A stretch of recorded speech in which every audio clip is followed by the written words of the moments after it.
2 weeks after the earthquake, tsunami and nuclear disaster had left many wondering whether to stay in Fukushima prefecture, Mitsuhiro Nishimori moved his life here. He had already identified this place as the perfect one to fulfill a dream and set up as an independent traditional paper maker. It's an intricate process, one dependent on the purity of the ingredients and the rhythm and senses of the maker. The finished product, he says, always reflects his state of mind. So he tries not to think about what's happening at the Fukushima Daiichi nuclear power plant. If you think about it too much, you won't be able to live here anymore. When you become conscious of it, you start getting concerned about all sorts of things. So part of me tries to avoid thinking. For Nishimori, the beauty of this place is in its groundwater, its purity and abundance. It's a preoccupation he shares with Tokyo Electric Power Company.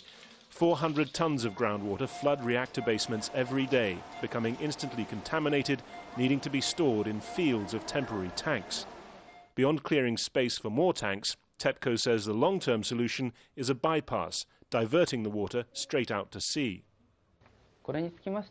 We need to continue to explain that the bypassed underground water is clean and not contaminated.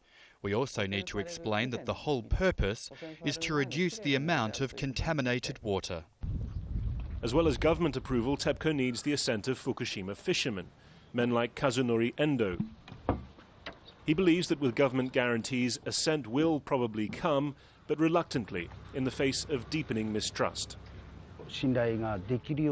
They need to come up with measures that we can have faith in. But even if another form of third-party oversight is introduced, there have already been so many of them, committees and panels. We haven't been able to trust them.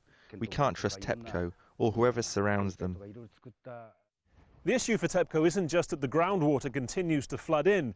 It's that with each new problem at the plant, public trust in the company's ability to manage this decommissioning process ebbs away still further.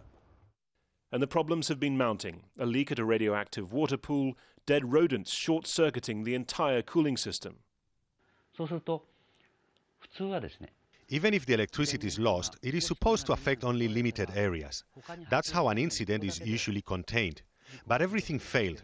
That's because it's all a temporary setup and not designed properly.